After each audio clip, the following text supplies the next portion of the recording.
Bueno, pues buenas noches, bienvenidos a todos y a todas a Viernes de Derechos Humanos. La verdad es que hoy tendremos un programa muy interesante, un tema novedoso. Nos ha estado costando trabajo conectarnos, íbamos a empezar a las 6, por eso ahora estamos en vivo desde la Universidad Autónoma de Chiapas, desde el SECOSICE, para llevar a cabo hoy una doble jornada sobre el Viernes de Derechos Humanos. Hoy tendremos un programa novedoso, especial. Los invitamos a que participen a través del Facebook Live y nos hagan llegar sus preguntas, sus comentarios referentes a el tema que vamos a tratar. Hoy vamos a hablar con un profesor muy destacado del sur del continente.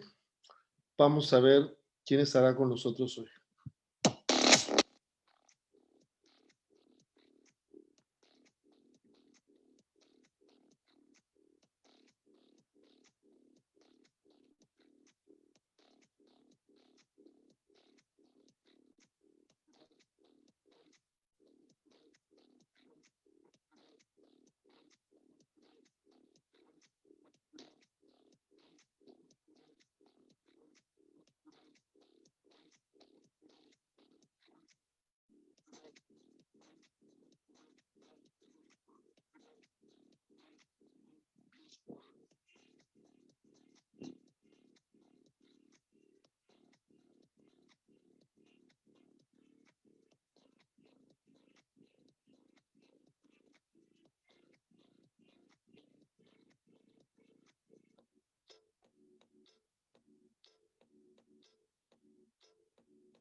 Pues buenas tardes, buenas noches. Hoy, como vimos, va a estar con nosotros el doctor, nuestro querido amigo, el doctor Pablo Sánchez Alatorre. Él nos hablará de un tema que realmente para nosotros es novedoso. Me refiero al tema sobre acuerdo de Escazú y diagnóstico de oportunidades. Doctor Pablo Sánchez Latorre, bienvenido a Viernes de Derechos Humanos. Muchas gracias, querido Alfonso. Muy buenas tardes a todas y todos. Muy gustoso y honrado de tu invitación, como siempre. Muy agradecido. La verdad que tu prestigio y tu humildad hacen de un gran maestro, querido Alfonso. Digo que hay maestro para nosotros cuando deja estudiantes, cuando deja discípulos. Ese camino que estás recorriendo y sos un gran difusor y militante de los derechos humanos con tu compromiso, con tu coherencia, con la ética kantiana que llevas adelante y esta permanente capacitación y divulgación de los derechos humanos habla de un hombre que realmente se merece el respeto y justamente el prestigio que es el respeto de los pares.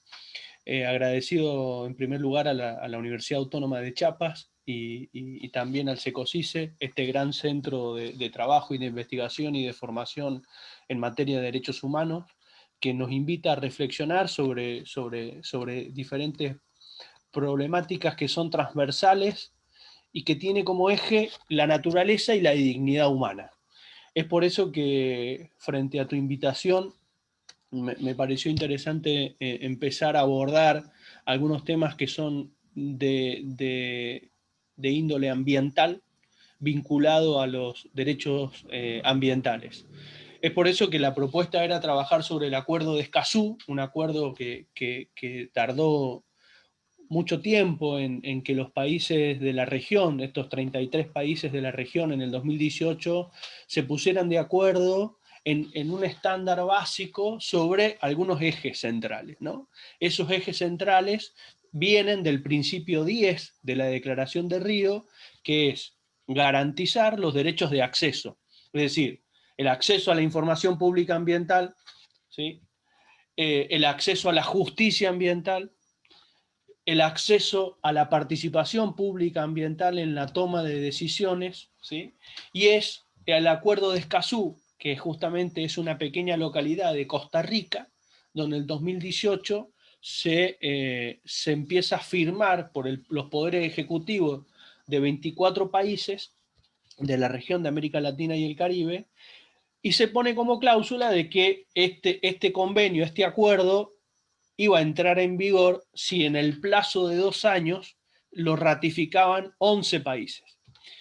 Argentina fue el país número 10 y México recientemente en noviembre, el 5 de noviembre, con acuerdo del Senado, pudo ratificar justamente este acuerdo, así que ya estamos con los 11 países que requiere el convenio como mínimo para que rijan la región con carácter de obligatorio, ¿no? Entonces, y es además un modelo ejemplar, único en el mundo, porque es un acuerdo de derechos humanos de protección ambiental que viene también a proteger a los militantes, a los defensores de la naturaleza y el ambiente, a las organizaciones, a las ONG, a las asambleas ciudadanas que están luchando y pujando, digamos, para acceder a esa información, para acceder a la justicia, para participar en las decisiones.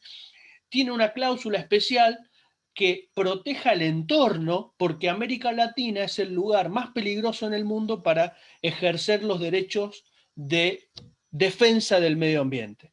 Inclusive los países más peligrosos son Colombia, Bolivia, México, por ejemplo, ¿no? Son los países que más víctimas tienen de represión o de persecución a los militantes o a los defensores de la naturaleza. Entonces, esto se transforma, es el único instrumento internacional de estas características, que protege a quienes defienden a los derechos humanos ambientales. Entonces, bueno, esto hace que América Latina se ponga en vanguardia mundial, porque está interesado en proteger la libertad de expresión de estos actores, estos grupos de presión que son interesantísimos, sobre todo cuando se trata de sectores de vulnerabilidad, ¿no? Indígenas, campesinos, que por ahí no han tenido, ¿sí?, o no tienen acceso a la educación o a la conectividad, que podemos ver un poco el panorama de cuál es la estadística de estos grupos en América Latina y el Caribe, la región, digámosle, donde las estadísticas son bastante adversas, digamos, son graves, son de altísima discriminación y de desigualdad. Entonces, como no tienen la formación técnica suficiente, digamos, un proceso que implica la gestión ambiental, por ejemplo, de una gestión ambiental de la explotación de una mina, digamos, tiene sus complejidades. Entonces, la evaluación de impacto ambiental tiene que ser acompañada de la sociedad donde va a impactar los efectos de esa mina o de ese proyecto ambiental. Puede ser un proyecto minero, puede ser el emprendimiento inmobiliario, puede ser distintos emprendimientos que tienen impacto y efectos en la naturaleza, en el ambiente, pero también como parte de ese ambiente están estos grupos marginales. O, por ejemplo, un basural, digamos, la gestión de residuos, que qué casualidad que cercano a los basurales a cielo abierto, digamos, se encuentran grupos de vulnerabilidad vinculados a sectores marginales o de pobreza. Entonces, los cordones de pobreza que tratan de reciclar ese residuo para transformarlo en un recurso son las personas que mayor sufren no solamente la desigualdad económica, la distribución desigual de los recursos, sino también los impactos negativos, la externalidad negativa de la gestión de residuos. Entonces, un poco esto es la presentación del acuerdo de Escazú, que es un acuerdo regional, reitero, sobre el acceso a la información, la participación pública y el acceso a la justicia en asuntos ambientales en América Latina y el Caribe, aprobado, como le digo, en Escazú, que es una localidad de Costa Rica, el 4 de marzo del 2018, y está abierto oficialmente que los 33 países, digamos, vayan ratificando este acuerdo tan importante. Y como les decía, requiere la ratificación de 11 países para que entre en vigencia, y el objetivo del acuerdo, lo digo bien claro, es garantizar la implementación plena y efectiva en América Latina y el Caribe de los derechos de acceso. ¿Acceso a qué? A la información ambiental, a la participación pública de los procesos de toma de decisiones ambientales, al acceso a la justicia en asuntos ambientales, como a la creación y al fortalecimiento de las capacidades y la cooperación, contribuyendo a la protección del derecho de cada persona, de las generaciones futuras, de las presentes también, obviamente, y a vivir en un medio ambiente sano y al desarrollo sostenible. La importancia del acuerdo centralmente radica en que es el primero de su tipo en el mundo, que incluye disposiciones vinculantes específicas para la protección de personas, grupos y organizaciones que promueven y defienden los derechos humanos en asuntos ambientales.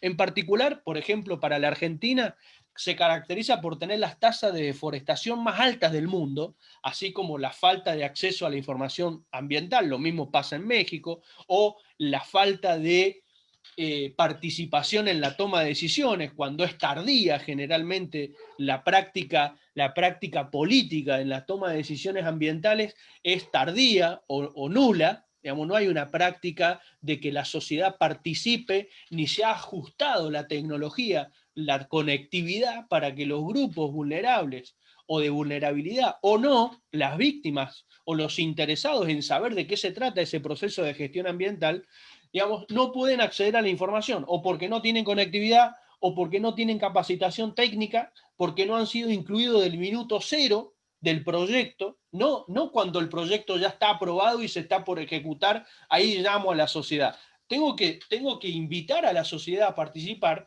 por eso este acuerdo se llama también denominado como el de la democracia ambiental.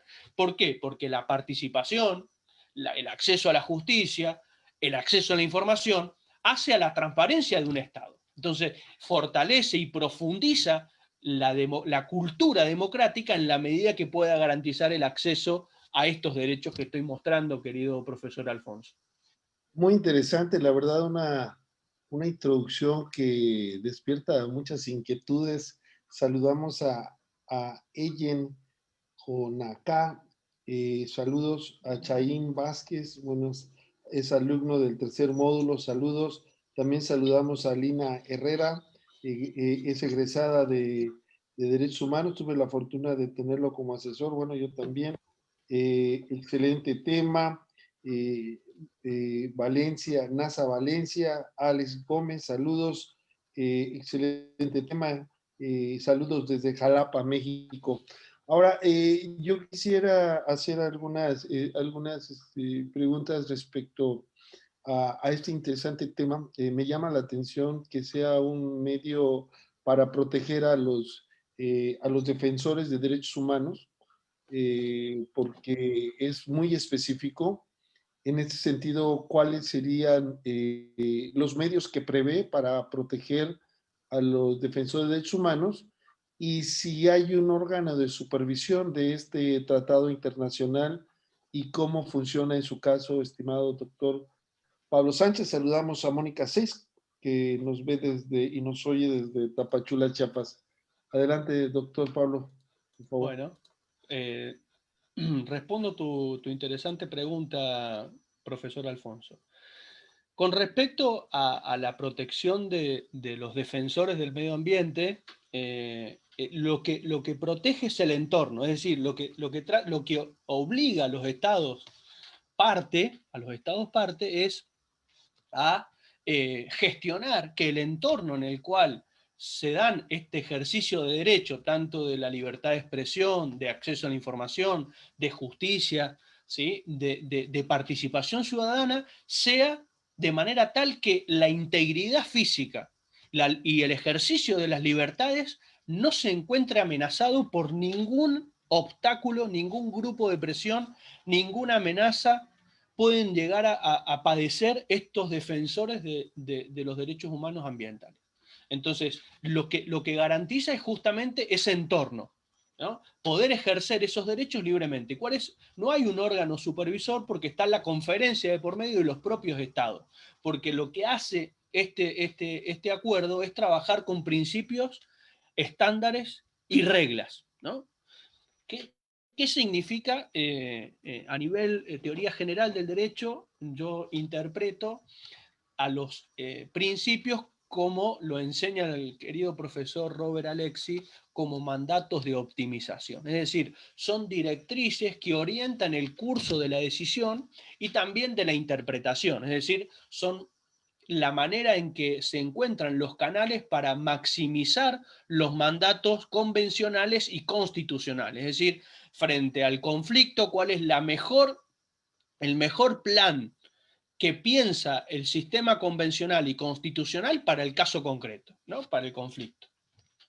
En caso de que se produzcan casos difíciles, como suele ocurrir, que confluyen tensiones entre la economía, el ambiente, ¿no? El trabajo, están en tensión permanente, ¿sí? En estos tipos de conflictos socioambientales, están en conflicto el derecho a la salud, el derecho a la vida, el derecho al ambiente sano para las generaciones presentes y futuras, y también el derecho al trabajo, porque muchas mineras, por ejemplo, o las curtiembres, que dicen que ellos dan fuente de trabajo, pero claro, el costo ambiental y la gestión, por ejemplo, las curtiembres que trabajan con cromo hexavalente, donde sabemos que provoca cáncer, entonces el costo es muy alto, digamos. ¿Cuál es el costo de mantener una planta con 800 trabajadores cuando la vida y la salud de una población están en riesgo? ¿Sí? Entonces, esa tensión de derecho, el derecho a trabajar, la libertad de empresa, el ejercicio de la libertad de expresión, la amenaza que pueden surtir los efectos, digamos, del ejercicio, ha pasado de algunos militantes defensores de derechos humanos que han desaparecido o han perdido la vida o han sido discriminados, por ejemplo, docentes en universidades que han estado defendiendo los derechos de la naturaleza y han sido discriminados a la hora de tomar alguna decisión, asignación de partidas presupuestarias, por ejemplo. No solamente es el derecho a la vida o a la libertad de expresión, sino también hay un entorno de que aquellos defensores de la naturaleza y del ambiente puedan llevar su vida normalmente en su trabajo, en su vida privada, en su intimidad, en su honor, en sus redes sociales, cómo se expresan. Entonces, básicamente genera unos principios que son estos, el principio 10 de garantizar ningún Estado que sea parte de este acuerdo puede estar por debajo del piso mínimo de garantir la participación ciudadana en la toma de decisiones ambientales. Es un presupuesto mínimo, por eso es un estándar. Nadie puede estar por debajo de ese estándar. O, por ejemplo, otro estándar es que el acceso a la información pública ambiental, el Estado tiene 30 días para contestar el requerimiento del acceso a la información, ¿no? Y tiene que contestar si la tiene, si no la tiene también tiene que contestar. Entonces ningún Estado puede estar por debajo de ese plazo, 30 días hábiles.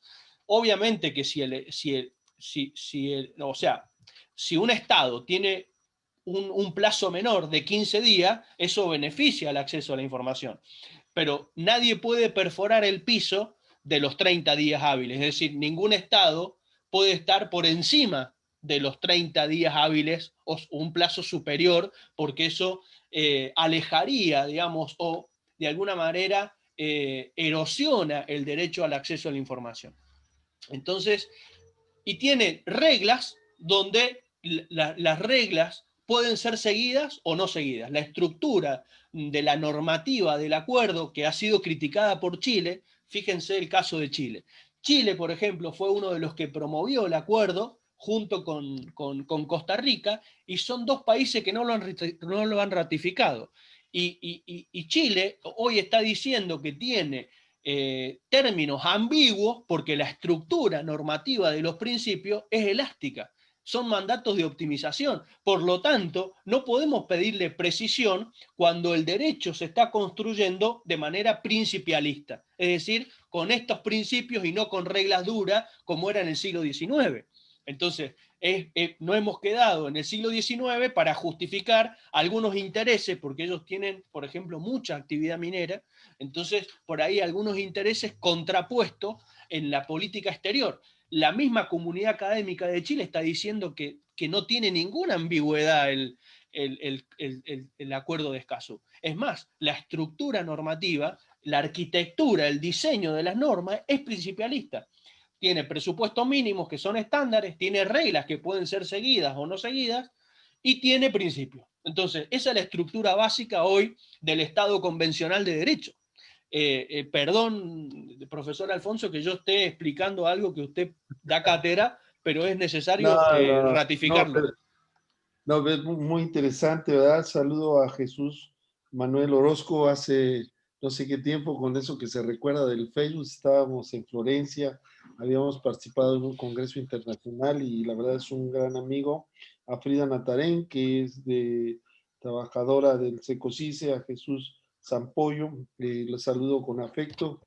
Los invitamos a que nos hagan sus preguntas, sus comentarios. Queremos aprovechar esta participación del maestro Pablo Sánchez Latorre. Como han escuchado, es una persona muy entusiasta, muy preparada, conocedora del tema, y aquí toca algo que realmente podríamos decir es un choque de paradigmas o epistemológicos, cuando la seguridad de las reglas nos hacen a veces aniquilar los principios y las finalidades que encontramos en los principios.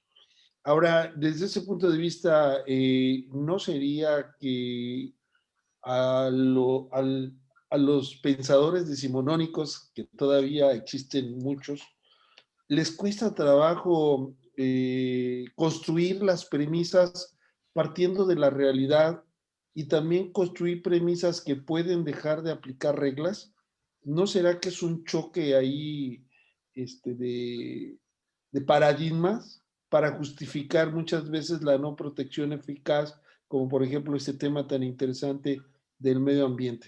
¿Cuál sería tu opinión, mi querido doctor Pablo Sánchez? Excelente, excelente el aporte y la pregunta, y me invitas a reflexionar y a pensar.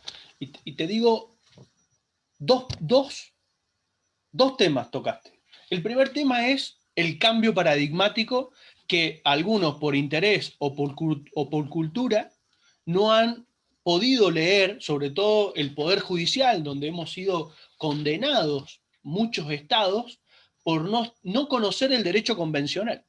Digamos, por ejemplo, Argentina, en el caso Fornerón, fue condenada obiter dicta a que los actores judiciales que intervinieron en el caso tuvieran que hacer un curso de derechos humanos sobre derechos de niños, niñas y adolescentes, porque no supieron manejar los principios, ¿sí?, de carácter supralegal que tienen la retórica convencional en la cultura latinoamericana.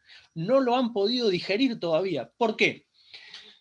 Hay una realidad que es el cambio de paradigma. Un hito clarísimo son los juicios de Nuremberg. Los juicios de Nuremberg, que se dan al finalizar la Segunda Guerra Mundial, los jerarcas nazis, entre esos los jueces, son puestos a disposición de la justicia y son condenados, ¿sí?, por aplicar la ley y no el derecho. Es decir, los jueces dijeron en la defensa y en sus alegatos: ¿por qué me están condenando si yo apliqué la ley que estaba vigente? Entonces le dijeron: mire, la ley es muy diferente al derecho. Una cosa es la ley y otra cosa es el derecho. El derecho es un contenido estrictamente moral y ético. Entonces ahí está Habermas, que dice: mire, la moral se traslada al contenido del derecho, por lo tanto el derecho es algo diferente a la voluntad arbitraria o no de un legislador. Entonces, la injusticia extrema nunca puede ser derecho. O sea, una ley que sea extremadamente y claramente injusta no puede constituir el contenido del derecho.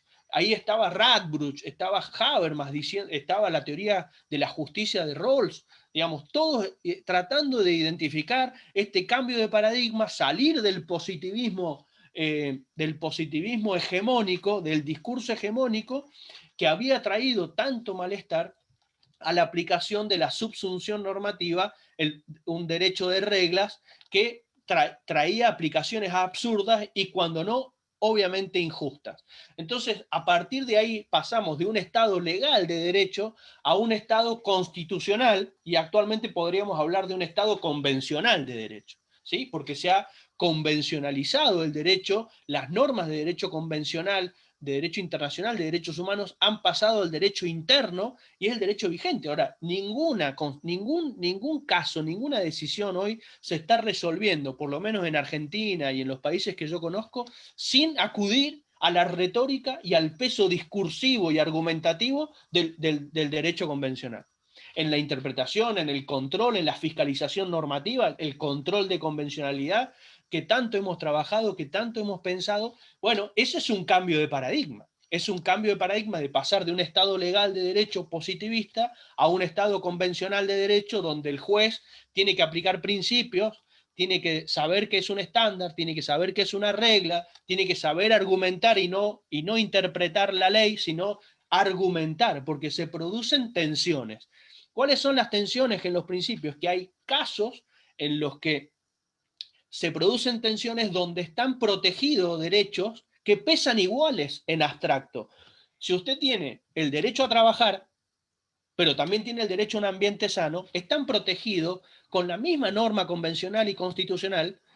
En abstracto los dos pesan iguales, están tutelados con la misma fuerza, pero en concreto hay que ponderar, como dice Alexis, hay que ponderar en el caso concreto cuál va a primar, ¿sí? Entonces, ¿qué prima? ¿Es posible el desarrollo del trabajo, de la intimidad, de la expresión, si no tenemos un ambiente sano? ¿Es posible el ejercicio de la vida?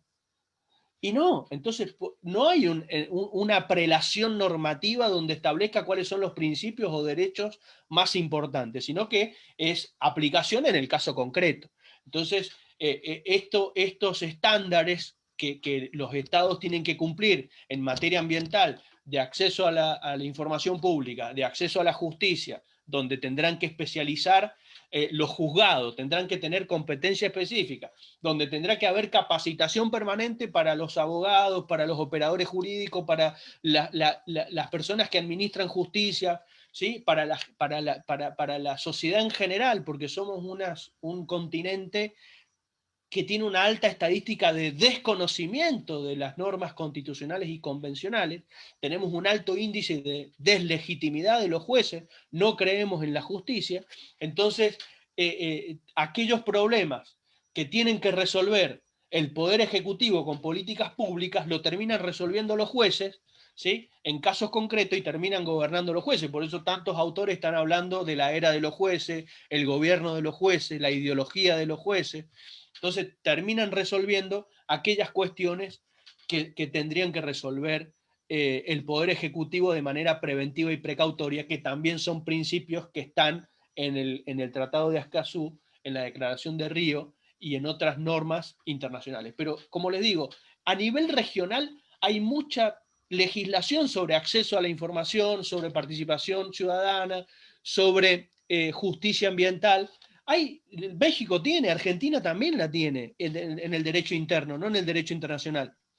Pero hay una distancia, hay un divorcio enorme entre el deber ser de la norma y el ser en la práctica social. Es por eso que los estados se han comprometido a hacer ese cambio de hábito, a hablarle a los jueces, a hablarle a la universidad, introducir el derecho convencional ambiental y la cultura de la práctica democrática en sus cátedras, en la difusión y en el conocimiento. Por eso este espacio lo aplaudo, porque justamente dentro de un espacio académico, universitario, estamos reflexionando de cómo pasar eso. Y la última cuestión que te digo, Alfonso, es que si vos mirás el constitucionalismo social que ingresa en la década del 40, salvo México, que fue brillante en la Constitución de Querétaro de 1917, que fue de vanguardia, que ingresó el constitucionalismo social en el mundo, digamos, en el resto de los países ingresa el constitucionalismo social en la década del 40, el 50, y a partir de ahí hay una hiperinflación normativa en la parte dogmática de la Constitución. Luego vinieron las convenciones internacionales de derechos humanos, se fueron reconociendo una masa de derechos, ¿sí? Donde para bien, para aplaudir, para festejarse, se reconocen esos derechos, pero claro, el aparato que debe garantizar esos derechos, el Poder Ejecutivo con su Ministerio de Economía y su presupuesto, el Poder Legislativo y el Poder Judicial, son los mismos del siglo XVII. Entonces, tenemos un sistema jurídico actualizado al siglo XXI, hiperinflado, ¿sí? Pero con una máquina que debe garantizar esa estructura de poder del siglo XVII. Desde el siglo XVII que no discutimos los poderes que deben garantizar esto. Por esto tenemos este desfasaje donde, claro, está muy bien tener una retórica y una poesía muy linda de reconocimientos de derechos. Ahora, ¿qué presupuesto tenemos para resolver eso? ¿Estamos dispuestos a asignar las partidas presupuestarias para activar el mecanismo para garantizar esto? Digamos, ¿cuánto cuesta esto? Primero, ¿y cuáles son las consecuencias que se generan a partir de la incorporación de los sectores populares en la toma de decisiones ambientales? Digamos, ¿y qué efecto tiene cuando la participación pública, la ciudadanía, piensa y opina de manera diferente al proyecto ambiental, al proyecto que se quiere gestionar? Por ejemplo, como digo, una curtiembre, una minera, un proyecto inmobiliario, casos controvertidos. No digo algunos casos que son, por ejemplo, no sé, una fábrica de ladrillos de plástico. Eso está bárbaro porque reciclan. Digamos, entonces el impacto ambiental es interesantísimo porque reciclan, incorporan sectores informales al proceso y transforman la basura en un recurso. Entonces ahí no habría controversia. Pero en los casos que son controvertidos, donde los recursos naturales, por ejemplo, ahora el agua, a partir de hace 3 días, cotiza en bolsa. Es la gran noticia con respecto al agua, cuando 77 millones de personas en América Latina no tienen acceso al agua potable. Entonces, por más que yo siga consagrando el derecho al agua potable como derecho básico humano para la vida, si no tengo un presupuesto para asignar las redes para distribuir el agua, vamos a tener siempre el mismo problema. Entonces, es justamente la toma de decisiones, la distribución. América Latina, lo ha dicho la Comisión Interamericana de Derechos, es la región más desigual del planeta. El 10% de la población amasa el 70% de la riqueza. Entonces, es imposible distribuir riqueza con estos criterios. Entonces, tenemos un jugador de fútbol que patea una pelota y maneja el PBI de un país, porque hay que decirlo, y maneja el PBI de un país con lo que gana, con su cultura, ¿no? Con la cultura de ese consumo, es insostenible. Vamos a necesitar 3 planetas y medio, casi 4 planetas, con este nivel de consumo y con esta cultura de la redistribución de la riqueza. Por eso, una de las discusiones en los premios Nobel de Economía es si ponemos un piso, ¿no? Donde todos podamos, por ejemplo, si fuera que a nivel internacional se necesitan $1.000 para que una familia básica de 4 integrantes pueda vivir. O establecemos un mínimo de ganancia y de percepción para poder vivir dignamente, o ponemos un techo a los grandes, a las grandes riquezas. Entonces, esa tensión que se produce, cómo distribuir la riqueza, es con la estructura de poder, no, porque falta transparencia, tenemos un alto índice de corrupción, tenemos ineficacia política, tenemos una falta de cultura política, tenemos una distancia con la democracia, tenemos niveles de líderes políticos en decadencia total. Entonces, con esa realidad es muy difícil lidiar, pero lo cierto es que la norma están los principios, se está trabajando, pero es por eso que tenemos que trabajar en todos los sectores para que esto sea posible. No solamente firmar un acuerdo o ratificarlo, sino también militarlo, asignar el presupuesto, educarlo, difundirlo, cambiar la cultura de paradigmática, pasar de un paradigma antropocéntrico a uno ecocéntrico, ¿no?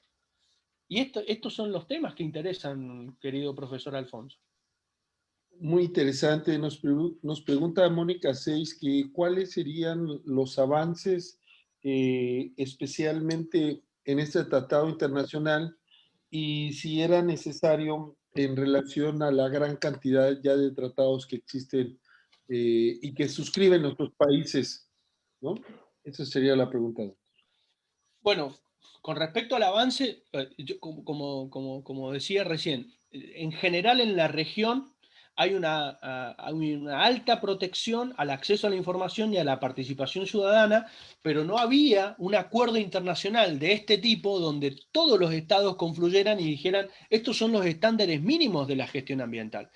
Pero lo novedoso, el gran avance, es que tutela y protege a los defensores. Digamos, porque América Latina tiene la tasa más alta de homicidios de militantes y defensores de la naturaleza y el ambiente. Es gravísimo.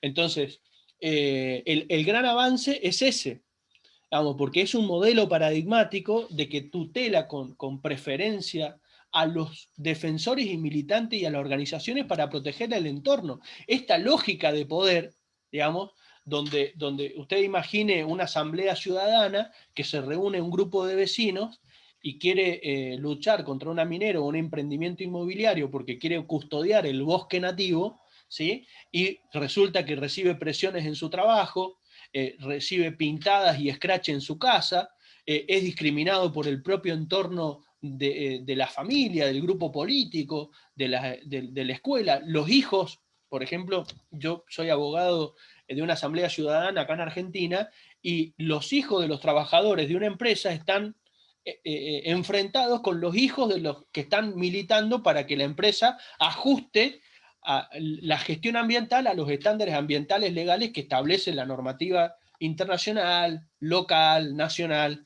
Entonces se faltaba esa protección a los defensores. ¿Por qué? Porque tenemos una cultura de dictaduras, de interrupción a la democracia, y que importa muy poco aquellas voces que vienen de sectores campesinos, indígenas, marginados, que no tienen el poder económico y la estructura o el sostén para realmente manifestarse y estar protegidos con un colchón que de alguna manera gravite en la libertad de expresión plena. Entonces, como las libertades de expresión, las manifestaciones, ya sea por redes sociales, ya sea por acceder a la justicia, por preguntar, por pedir la información, por pedir para qué está este proyecto, cuáles son los efectos, esto me parece que no es así, esto va a generar más pobreza, esto va a generar cáncer, hay un estudio que dice lo contrario, el funcionamiento del principio precautorio, cómo funciona el principio precautorio que viene a colación de lo que preguntan.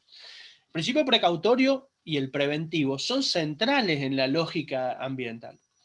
Si usted tiene una empresa que tiene un grupo científico o una pericia que dice que la curtiembre, que la empresa, que la papelera no contamina, pero resulta que tiene otro grupo científico con el mismo método que llega a un resultado diferente, al juez le genera duda si la empresa está contaminando o no contaminando.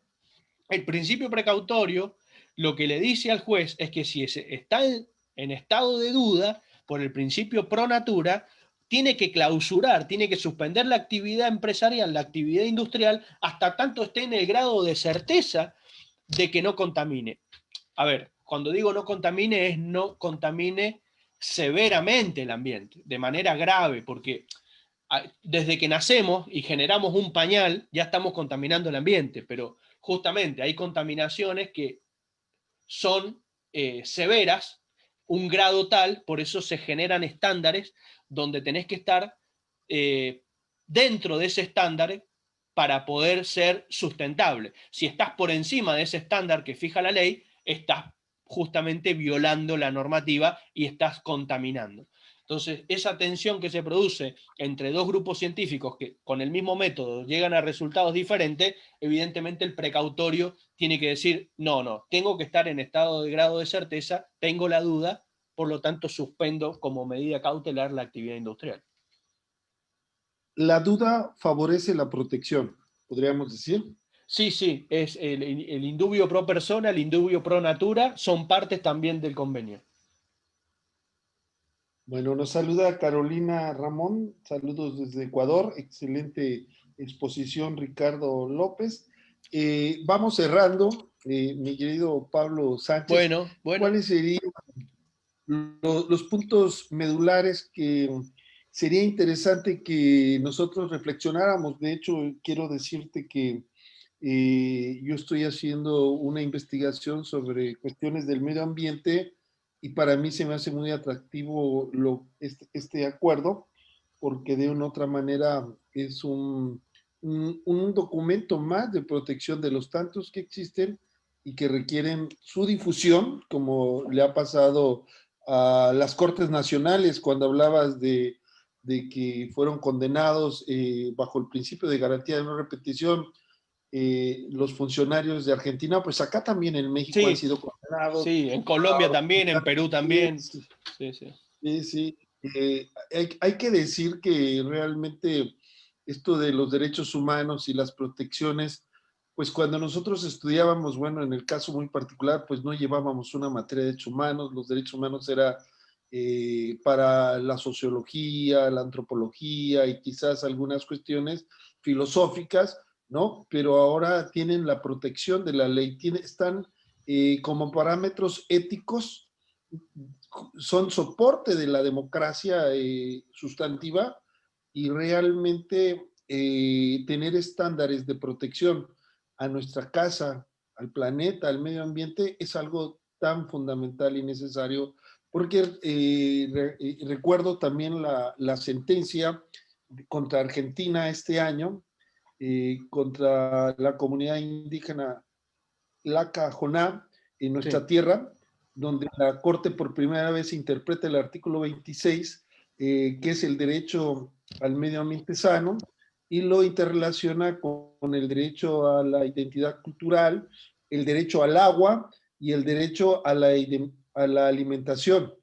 Es decir, en los textos, en las interpretaciones, en la jurisprudencia, tenemos un gran bagaje de derechos que necesitamos hacerlos que funcionen en la realidad.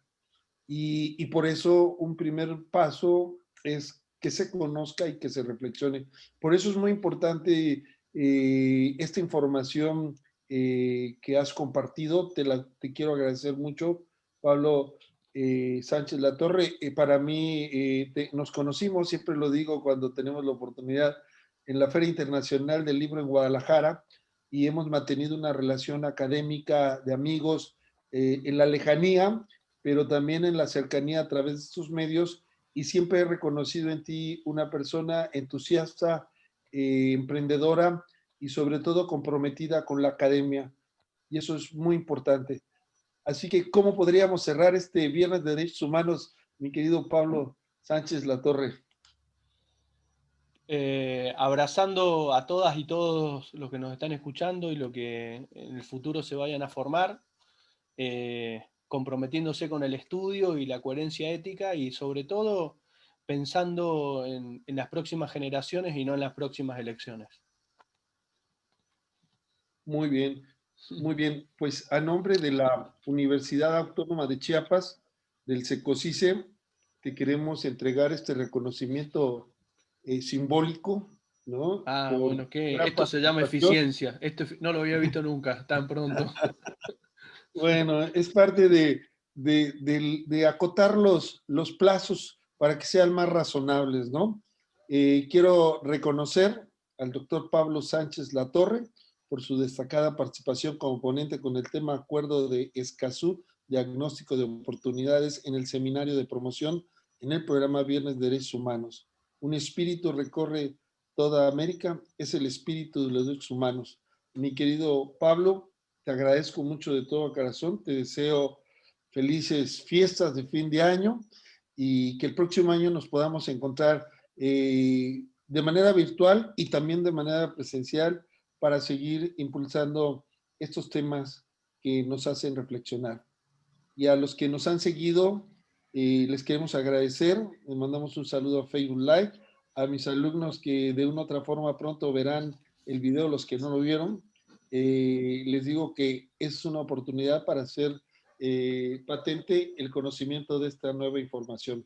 Muchas gracias y buenas noches. Y recuerden que hoy tenemos doble jornada. Estamos en el último viernes de Derechos Humanos y vamos a tener un tema muy interesante sobre los derechos humanos y el derecho familiar con una juez de lo familiar del estado de Nuevo León, México. A las 8 de la noche, hora de México, los esperamos. Buenas noches y Hasta pronto. hasta pronto. Gracias.